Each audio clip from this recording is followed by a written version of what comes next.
Audio Jungle. Audio Jungle.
ત્યાંથી જો અહીંયા સુધી પહોંચ્યા છે તો કેટલા લોકો અને મળતા રહ્યા હશે.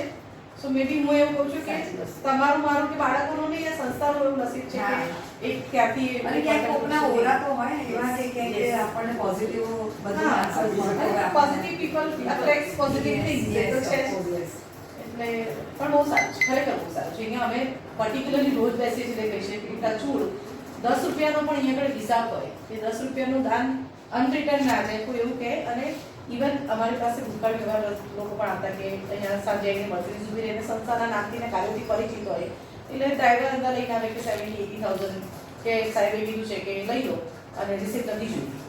એટલે અહીંયાથી ટ્રસ્ટીસને કોલ જાય જ અને અમે હાથ જોડીને અમે એવું કહીએ કે પ્લીઝ નામ ને પાન નંબર આપો, રિસિપ્ટ તો બનશે જ.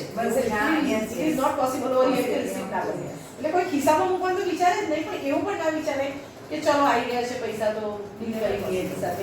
એક રૂપિયો ઓડિટેડ હોય, એક રૂપિયો બેલેન્સ શીટમાં લખેલો અને એ જ રીતેનો વહીવટ થાય તો જ આ ચાલે ને. નહીં તો કેવું અને ટ્રસ્ટીઓ બે વર્ષે 5 લાખનો પ્રોજેક્ટ લઈને જાઓ તો સે ફોર એક્ઝામ્પલ પ્રોજેક્ટ સારો બનાવ્યો, અપ્રુવલ આપી કે હા કરો સારું કામ છે. કદાચ કોઈ ડોનર ના મળ્યો, સંસ્થાના નસીબે સંસ્થાને ડોનર્સ મળી જ જાય છે, કદાચ કોઈ ડોનર ના મળ્યો તો એવું એકાદ ચેક મારા બેસી. સો કેટલા બધા સારા લોકોની ટીમ આ વાતાવરણ માટે. અને તમે જુઓ ને હમણાં આપણે બહાર જઈશું તો કદાચ બાળકો જોજો હસતા રમતા જ હોય. તમને એક બાળકની એનો મૂંઝાઈ જોવાની મળે. મારા બધા ડોનર્સ આ જ કહે છે કે આટલા સરસ ખીલા રસ્તા બાળકો જ્યાં હોય તો સંસ્થાનું વાતાવરણ કેટલું સારું. સાચી વસ્તુ. આપણે સ્કૂલમાં આપણે બાળકોને મૂકીએ છીએ તો આપણે જોઈને મૂકીએ છીએ કે કયા સ્કૂલમાં આપણે મૂકીએ, એનું વાતાવરણ કેવું છે, ત્યાંના માણસો કેવા છે, તો આપણે એ સ્કૂલમાં મૂકીએ. કારણ કે એ જ આપણું આગળનું ભવિષ્ય છે. હું તો કહું છું ને કે આપણા ભારત દેશમાં ભવિષ્ય આપણું બાળક છે. બાળક જેમ આપણે ઝાડને આપણે રોપીએ છીએ, પાણીને ખાતર નાખીએ છીએ, બાળકને આપણે જો આગળ લઈ જઈશું, આગળ એનું પરવરિશ જે સારી થશે ને તો ભારતનું ભવિષ્ય બહુ બેસ્ટ રહેશે. બીજા આ સંસ્થાની અંદર આ જે સંસ્થા ચાલે ને નાના ઘરનું બાળક હોય ને એ પણ અહીંયા એજ્યુકેશન આખું લઈ અને બહાર નીકળે તો એમાંથી આપણે બની શકે. હું તમને કહું કે મારી પાસે 7મા 8મા ધોરણમાં પણ એવા બાળકો હોય કે ગામડાની સ્કૂલમાં ભણતા હોય, ડિસેબલ હોય, ધ્યાન રાખનારું કોઈ હોય નહીં, એને કક્કો વારકી પણ ન આવડતું હોય. એટલે 7, 8, 9, 10 સ્ટાન્ડર્ડમાં એવા બાળકો આવે કે જ્યારે સવારે કક્કો વારકી શીખવાડવાનું, સાંજે લેસન કરાવવાનું. સો એવા બાળકો કોઈ ના હોય ટીચર્સ લિટરલી પેન્સિલની પાછળ કાપડ કેવી રીતના લખીને એને મોંમાં રાખીને કેવી રીતે લખવું. એટલે every child has a story કે પગથી પકડીને કેવી રીતના ડ્રોઈંગ કરવું, એટલી બધી મહેનત લાગી બાળકો પાછળ.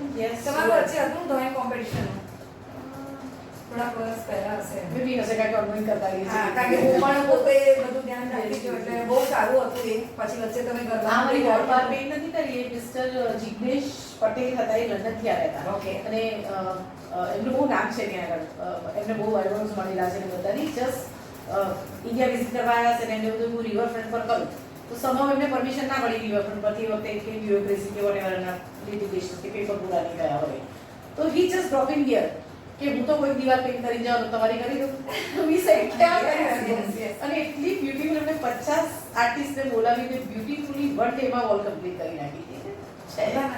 God is great. ઓકે, હવે સ્ટાર્ટ કરીએ. એમનો મીન્સ આઈડિયા છે. મારું નામ ગીતા છે. મારું નામ રમેશભાઈ પટેલ છે.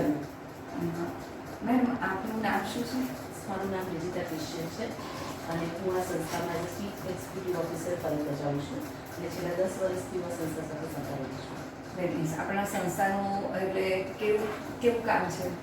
અપંગ માનવ મંડળ 67 વર્ષ જૂની સંસ્થા છે અને સંસ્થાનો હું તમને બેઝ કહું તો સંસ્થાના 3 મુદ્દો છે: એજ્યુકેશન, ટ્રેનિંગ અને રિહેબિલિટેશન. એજ્યુકેશનમાં અમે 1 થી 12 ધોરણની ગુજરાતી મીડિયમની શાળા ચલાવીએ છીએ. ટ્રેનિંગમાં અમે એવું નક્કી કર્યું છે સંસ્થા મેનેજમેન્ટે કે 12 ધોરણ બાળક પૂરું કરે અને એના પછી કોલેજમાં જાય તો થ્રુ આઉટ ધ યર્સ અમે લોકોએ એવું નોટિસ કર્યું કે અમદાવાદ જેવા સિટીમાં અને એઝ અ ડિસેબલ તરીકે એટલે કે સંસ્થામાં તો રાઇટ્સ છે, સગવડો છે, રહેવાનું, જમવાનું, ભણવાનું બધું જ ફ્રી છે, પણ જ્યારે બહાર પગ મૂકવાનું આવે ત્યારે કદાચ જે સેલરી સ્કેલ્સ મળે એમાં એનું ગુજરાત શક્ય ન થાય અથવા એને મોબિલિટીના ઇસ્યુ થાય તો શું?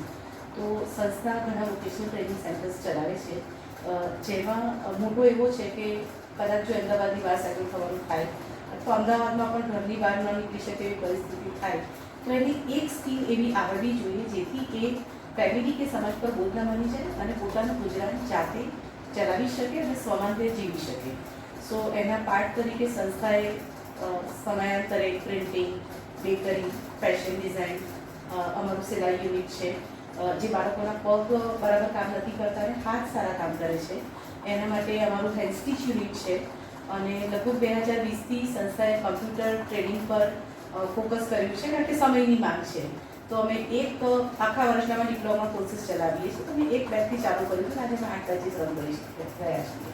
આ વર્ષે અમારા સીએ, અમારા ટ્રસ્ટી છે જે પોતે સીએ છે અને એમના વિઝનથી અમે અકાઉન્ટિંગ પ્લસ નામનો કોર્સ ચાલુ કર્યો છે કે એમનું વિઝન હતું કે માર્કેટમાં સારા અકાઉન્ટન્ટ્સ નથી, લોકો બીકોમ થઈ જાય છે, એમકોમ થઈ જાય છે, પણ એમકોમ થયેલા સ્ટુડન્ટને પણ કદાચ ચેકના ભરતા આવડતો બને એવું પ્રેક્ટિકલી એમણે જોયું છે. તો ડિસેબિલિટી અને એની સાથે રેગ્યુલર સ્ટુડન્ટ જે ફાઇનાન્શિયલી વીક છે તો એવી એક ઇન્ક્લુઝિવ બેચ અમે બનાવીને અકાઉન્ટિંગ પ્લસનો પણ કોર્સ ચાલુ કર્યો છે.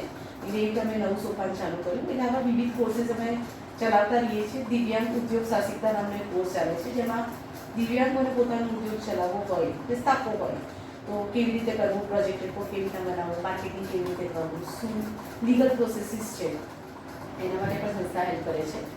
એક 45 દિવસનું રિટેલ કોર્સિંગ આગળ ચાલે છે જેમાં 45 દિવસમાં અમને રિટેલ સેક્ટર માટે તૈયાર કરવાના એસઆર છે, અમદાવાદ બંધ છે, એવા મોલ્સ છે, પેરેડિયમ છે, ત્યાં જો એને કેશ કાઉન્ટર પર અથવા as a sales executive job જોઈતી હોય તો what skills they need, English, personality development, grooming, આ બધા સાથે થોડું એમને ટ્રેન કરી અને અમે એમને પ્લેસ કરીએ છીએ અને ઓલમોસ્ટ અમારી બધી બેચીસ 100% પ્લેસમેન્ટ સાથે ડન થાય છે. સિવાય કે સ્ટુડન્ટને બીજા કોઈ કોર્સમાં એડમિશન લેવો હોય કે આગળ ભણવું હોય નહીં તો અમે એમને 100% પ્લેસ કરી દઈએ છીએ. તો આ સંસ્થાની મારો આજે 10 વર્ષનો કન્ટિન્યુઅસ એક્સપિરિયન્સ છે. હવે એ એક્સપિરિયન્સના આધારે તમારી દ્રષ્ટિએ એવા કેટલાય બાળકો જે હશે કે જે ઘણા આગળ નીકળી ગયા છે અને ઘણા લોકો ઘણા આગળ નીકળી ગયા છે અને એનો તમે ગર્વ કદાચ લેતા હશો. ઘણા આગળ નીકળી ગયા છે. એટલે હું 10 વર્ષનો મારો અનુભવ અને મારી પહેલાના જે અનુભવો મેં જે જોયા છે, વાંચ્યા છે કે મારા સિનિયર્સ પાસેથી સાંભળ્યા છે એમની પણ વાત કરું તો અમારા સ્ટુડન્ટ્સ અત્યારે પીએસઆઈ છે, મામલતદાર છે, તલાટી છે, ક્લાસ 2 ઓફિસર્સ છે ગવર્મેન્ટમાં અને પ્રાઇવેટમાં પણ વાત કરું તો ઘણા સ્ટુડન્ટ્સ પોતાના સક્સેસફુલી બિઝનેસ ચલાવી રહ્યા છે અને અમને આવીને જ્યારે મળે છે અને કહે છે કે હું અહીંયા હતો ને હું આ કરું છું તેમને ઘણો આનંદ થાય છે. અત્યારની પણ વાત કરું તો આજે સ્કિલ ડેવલપમેન્ટ કોર્સીસ અમે ચલાવી રહ્યા છીએ. એમાંથી બાળકો ટાટામાં જોબ કરે છે, વોલ્ટાસમાં જોબ કરે છે, ઇન્ફોચિપમાં જોબ કરે છે, ઇન્ગસોર રેન્ડમાં જોબ કરે છે. નામી કંપનીઓ છે જેમાં કદાચ આપણે એવું કહીએ કે આપણા બાળકો જો સામાન્ય ભણે તો એને 10-15 હજારની જોબ મળતા પણ અત્યારે સ્ટ્રગલ થાય એવો જે એરા છે એમાં જ્યારે દિવ્યાંગ બાળકો 20-25 હજારની સેલેરી સાથે કમઅપ આવે છે ત્યારે બહુ જ સારી ફિલિંગ આવે છે કે એક જિંદગી આપણે બનાવી શકીએ. ના એટલે ખરી વાત છે. એ લોકોને બી આમ થાય કે ભાઈ હું આ કરે એનું પોતાનું જીવન ધોરણ બદલાય છે અને સાથેના પોતાનું જીવન ધોરણ બદલાય છે. તો આ પેરેન્ટ્સને શું કહેવા માંગો છો? ઘણા પેરેન્ટ્સ એવા છે કે જે આ બધું એમના બાળક ધારો કે દિવ્યાંગ કે આવું હોય તો એ ડરે છે સમાજમાં આવવા માટે કે ભાઈ મારા છોકરાને બહાર નથી લઈ જવું. તો આપ શું એક સંદેશો દેવા માંગો છો? સી અમારા માટે તો ઓનગોઈંગ એક્સપિરિયન્સ છે કે બીકોઝ 67 વર્ષોથી અમે હવે એક નામ સાથે સ્ટેન્ડ કરીએ છીએ એટલે ઘણા બધા બાળકો માઉથ પબ્લિસિટીથી જ અમારા સુધી પહોંચી જાય છે કે આપણે માનવ મંડળમાં જઈશું તો અમારા બાળકની જીવન બની જશે.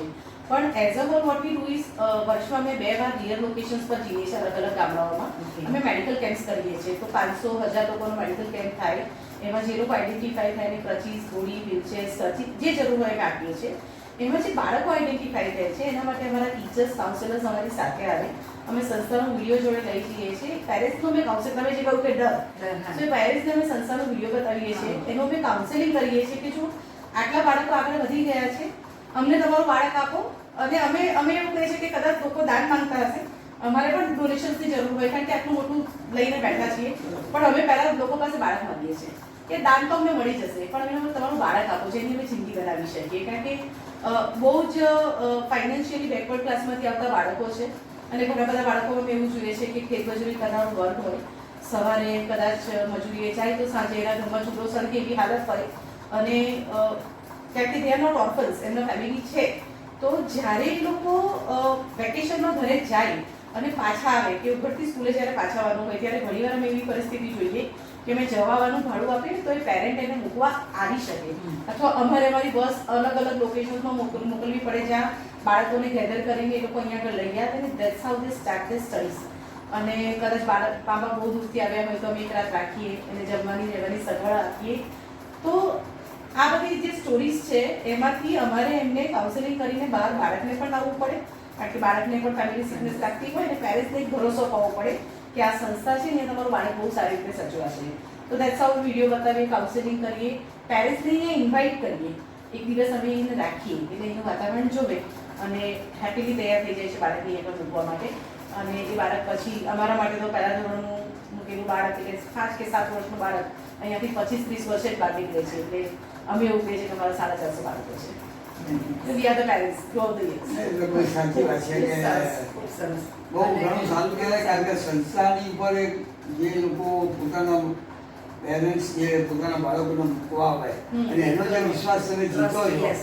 અને એ ટ્રસ્ટ જે લાવો છો એ ટ્રસ્ટના કારણે જે બાળકો અહીંયાથી ભણીને તૈયાર થઈ ગયા અહીંથી આગળ વધ્યા હોય એ પેરેન્ટ્સ બીજા લોકોને બી કહેતા હોય કે ભાઈ મારું બાળક એ મારી કોઈ પરિસ્થિતિ હતી બિલકુલ. નહીં હા. અને તે છતાં બી મને ખબર બી નથી આના બેન મારા ત્યાં સંસ્થાના લેવા આવ્યા Yes. હતા અને મેં આપ્યો હા. પણ અત્યારે મારા બાળક જે ખરો ઘણી સારી જગ્યા પર પહોંચે છે તો તું પણ જો તારી ઇન્કમ સોર્સિસ બહુ નાની હોય કે ઘર ચલાવવાની પરિસ્થિતિ બી ના હોય ને હા. ભણાવવાની પરિસ્થિતિ ના હોય તો તમે બી એ આગળ આ વસ્તુનો લાભ લો.